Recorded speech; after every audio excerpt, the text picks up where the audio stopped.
غور کرو وہ افطار کا جو وقت تھا, کبھی غور کریں وہ افطار کا وقت کتنا اہم وقت ہے. ادھر ابھی افطار کا وقت ہوتا اور ہماری خواتین باورچی خانے میں ہوتی. میری بہنوں اللہ کے لیے, اللہ کا واسطہ, ہزاروں بار اللہ کا واسطہ, آپ سب کو اللہ کا واسطہ, اللہ کے لیے اس رمضان میں آپ افطار کے وقت باورچی خانے کی باورچی مت بننا.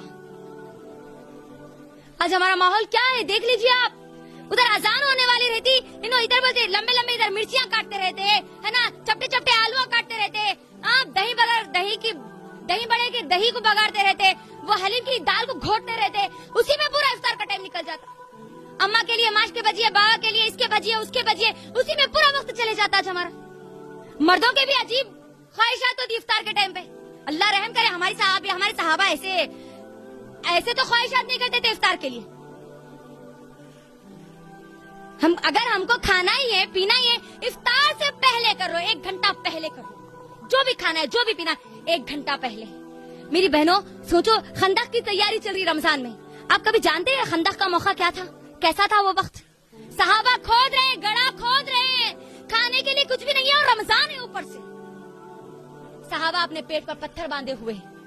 ایک صحابی آتے اللہ کے نبی صلی اللہ علیہ وسلم کے پاس اور کہتے ہیں اللہ کے نبی صلی اللہ علیہ وسلم مجھے بہت بھوک لگی ہے. اللہ کے نبی اب بھوک کی شدت میں برداشت نہیں کر سکتا. اللہ کے نبی میں نے اپنے پیٹ پر ایک پتھر باندھ لیا.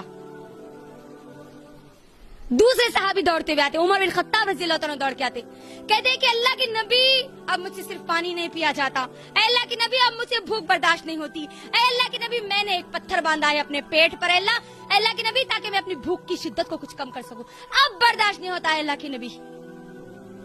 اللہ کے نبی صلی اللہ علیہ وسلم کہتے کہ لوگوں تم نے ایک پتھر باندھا ہے, دیکھو میں نے 2 پتھر باندھے ہیں. میرے اور آپ کے پیارے نبی صلی اللہ علیہ وسلم, رمضان کا مہینہ ہے, جنگ خندق کا موقع ہے, اور کہتے ہیں کہ لوگوں دیکھو میری بھی بھوک کی کیا شدت ہے.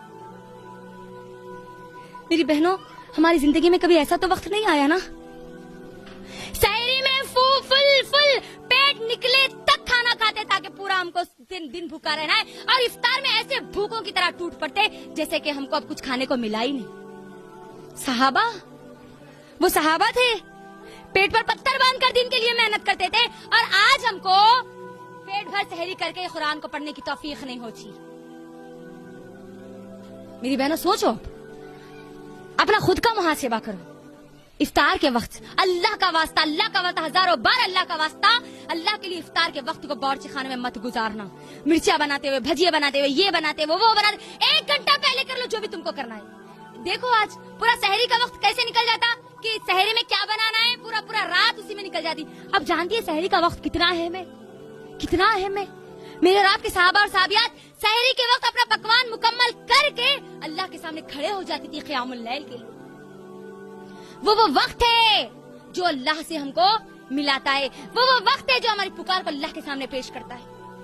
تہجد کا وقت ہم کیا کرتے, تہجد کے وقت میں وہی دالا گھوٹ لیتے ہوئے ہے نا, وہی کھانا پکا لیتے ہوئے, وہی ٹائم ہم پورے سحری کے پورے وقت کو برباد کر لیتے.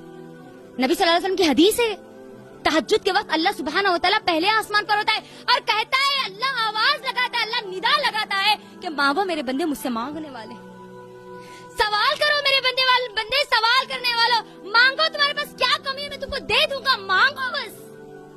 اور وہ ٹائم پر ہم باورچی خانے میں ہوتے. اللہ پکار لگا رہا ہے, اللہ آواز لگا رہا ہے میری بہنوں, اللہ آواز لگا رہا ہے. اللہ کے لیے اپنی سحر کا جو بھی پکوان کرنا ہے وہ کر لو, لیکن اللہ کے لیے آدھا گھنٹہ کم از کم سحر میں اللہ کے سامنے کھڑے ہو کر اللہ کی عبادت کرو, اللہ کی عبادت کرو. یہ بڑا اہم وقت ہے میری بہنوں. چاہتے ہیں نا, دلوں کی مرادیں تو بہت زیادہ ہے, ہماری خواہشات تو بہت زیادہ, یہ بھی مل جائے, وہ بھی مل جائے, اللہ دے دے گا, اللہ کے خزانوں میں کمی نہیں ہے. پکارو تو صحیح, اللہ سے سوال تو کرو. وہ وقت جب اللہ تعالیٰ حکم دیتا ہے ڈائریکٹ اللہ سنتا ہے. اللہ اکبر, اس سے بڑی اور نعمت کیا ہونا ہم کو. سحر اور افطار کا وقت, اور وہی وقت ہم کیا کرتے ہیں, ہمارے پورے وقت کو برباد کر دیتے ہیں.